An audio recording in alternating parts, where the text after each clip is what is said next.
Hello, so today I'm down in Dorset on the Isle of Portland. It feels like the ends of the earth, but it's a fascinating place by the looks of it. And I've met up with a local gentleman here that you might recognise. It's Jamie from his channel Explorism. Explorism, the art of exploring. Yeah, I like the name, I do. Okay, so basically it started in Bournemouth. I love making videos. I love going out and about and exploring places. And I'll tell you where it really comes from is my grandparents used to take me out and my mum and that. So I kind of wanted to carry that on without going on. But basically we get out and about, we do all sorts. Started in Bournemouth, starting to spread my wings across Dorset now. So we're going to have a little look around the Isle of Portland. We're going to look at the lighthouse behind us, and then we're going to go and look at some abandoned bits that could be quite interesting. So let's go and take a look and see what this Isle of Secrets has to offer. Nice, let's do it. Our journey begins at Portland Bill Lighthouse, the most recent lighthouse to be built at the southern tip of the Isle in 1903. Next to this lies Trinity House Obelisk, and it was built for daytime navigation way back in 1844.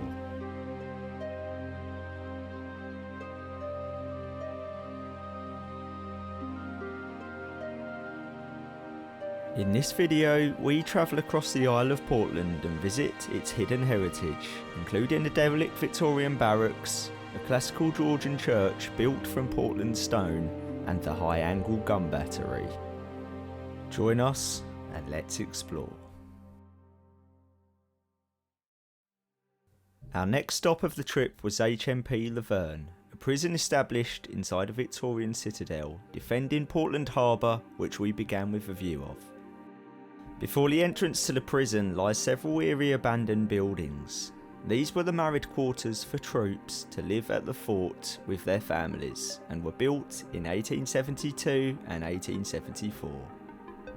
They were even once accompanied by a school for the soldiers' children, and the buildings originally contained 24 different quarters, but were altered in the 1950s to accommodate 4 more spacious residences. The blocks were last inhabited in the 1980s and have since decayed substantially, so we didn't venture very far inside, not wanting to fall for any floors.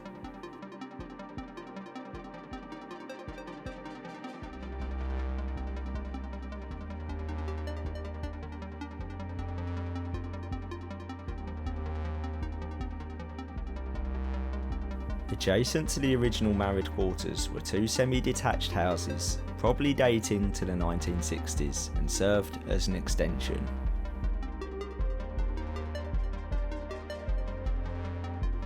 Inside, they looked as though their furnishings had barely changed since a decade or two after they were first built.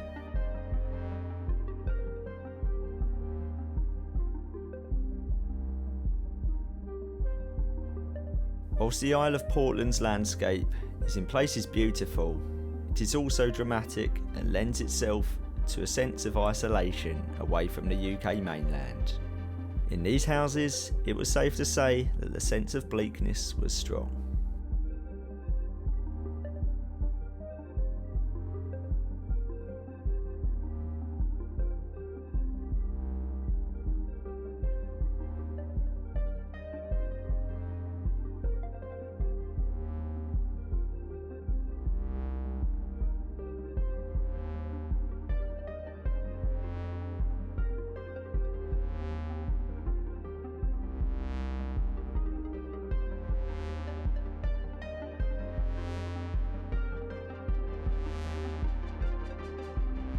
After photographing the house's interiors, it was time to move on to see what else the Isle had to offer.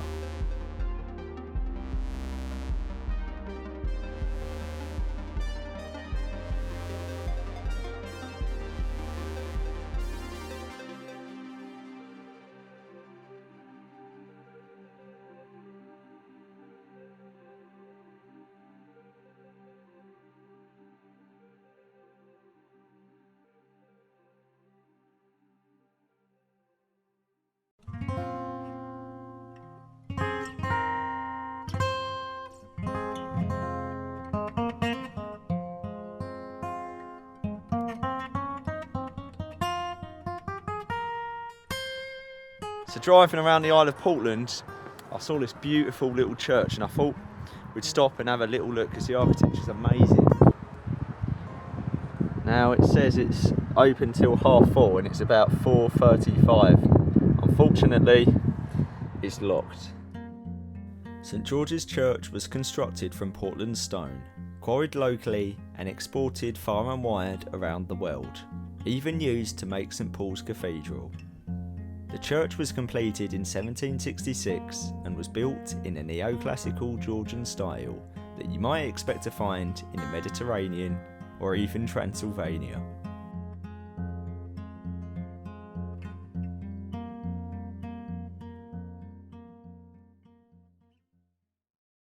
So next we're going to take a look at High Angle Battery on the Verne, and that is what's now a prison. It used to be a Victorian fort and there's a lot of batteries and bits supporting it, so we're going to go and check it out.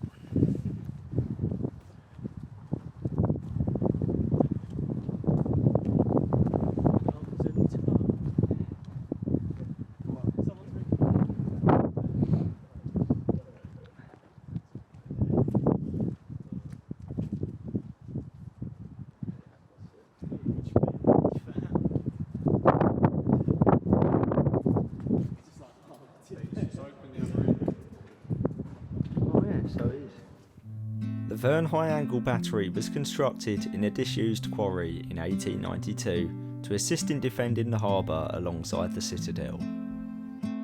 The guns were served by 2 magazines accessed by tunnels, as well as a troop shelter, laboratory and store buildings. The gun battery was equipped with 6 9-inch rifled muzzle-loading guns, and the high angle in the name refers to the battery's elevated position and the way that it would lob rounds, which might help it strike the upper decks of attackers' ships.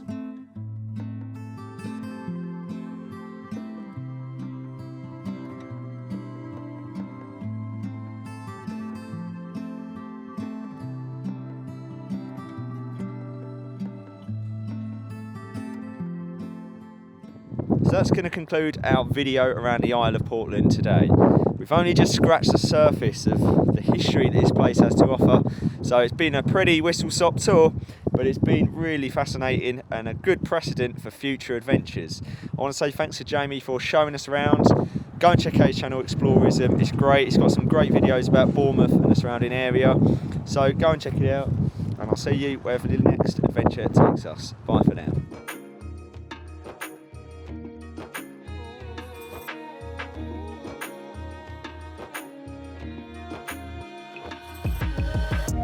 Thanks for watching our video, and I just want to say a big thanks to Jamie for showing us around. Go and check out his video on the abandoned marriage quarters. It's great, and we'll see you in the next adventure.